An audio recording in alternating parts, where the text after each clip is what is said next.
The Supreme Court has spoken, and while we're disappointed with the decision, we respect the justices' ruling, and we thank them for their thoughtful consideration of these issues. This ruling ends my campaign for governor of Oregon, but I want to be clear that I'm not going anywhere. I've been an Oregonian since I was a kid picking strawberries and raising sheep as a 4-H and FFA project on the family farm. And I'll be an Oregonian until the day I draw my last breath and my ashes are scattered on that family farm I love and on the Pacific Crest Trail here in Oregon. And it's because I love our state and care so deeply about our shared future that I'm going to keep fighting for these issues that we campaigned on, because the challenges are grave and so many people around us are struggling. The desire to serve this state led me to join the race, and I'm not going to stop addressing these issues, whether my name is on the ballot or not. Over the past few weeks, as the court was deliberating, I was continuing to travel the state, listening to voters. And what I heard over and over was that they're worried.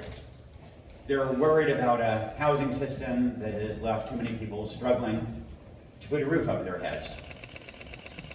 They're worried about an economy that seems to be growing more unfair by the moment, providing fewer opportunities for Oregonians to live the good life.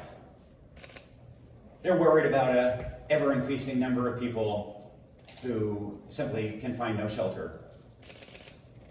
They're worried about a criminal justice system that too often provides neither public safety nor justice for people, no matter what we look like or where we come from.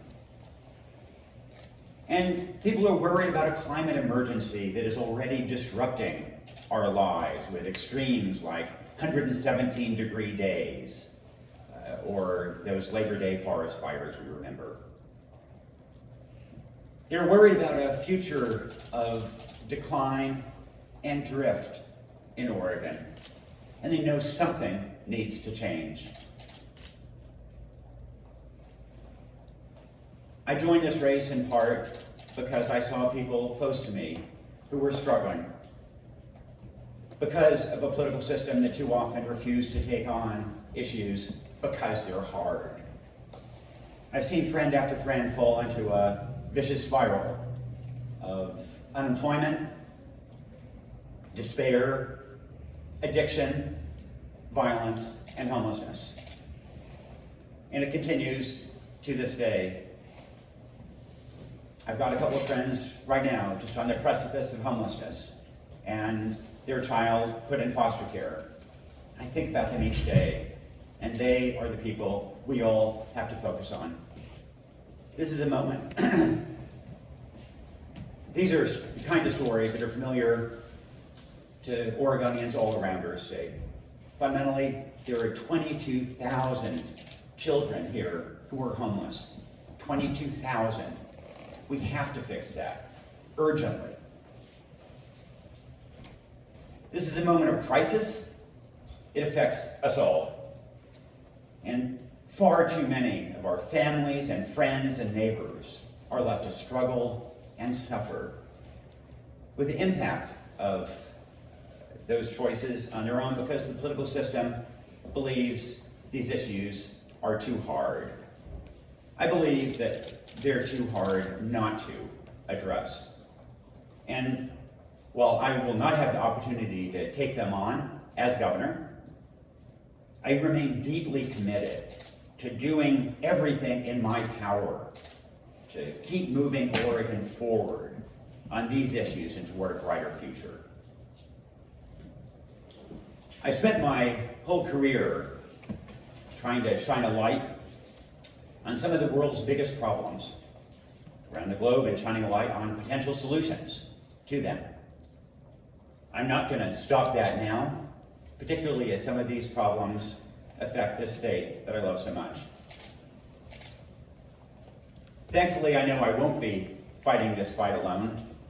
And Cheryl and I just want to express our enormous appreciation to those who've been working with us on this campaign, on this initiative, from our campaign chair, Carol Butler, our campaign manager, Margaret Jaros, our lawyer, in this case, Misha Isaac, who did an extraordinary job, and so many others here.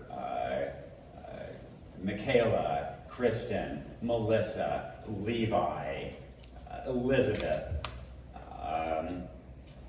Angela, Jill, and of course Anson and Danny, so many others. We are so grateful to this dream team. I wish the dream might have ended differently, but it's been an extraordinary privilege to work with these folks. My campaign has also received the support of people, thousands of Oregonians from every county in the state, who feel their voices haven't been heard, who want the opportunity to make a different choice for the state. And to those folks, I just urge you to stay engaged and stay hopeful, because I really do believe that we can achieve a better future, that we can address these problems if we do it together, not just talk about a brighter future for Oregon, but work together to make that happen. I believe we can make housing affordable and address the epidemic of homelessness around us if we actually do that hard work, if we work to tackle the problems at their root together. I believe we can build an economic powerhouse for our state, creating good jobs, reducing inequality, and leading the world in providing green energy technology together.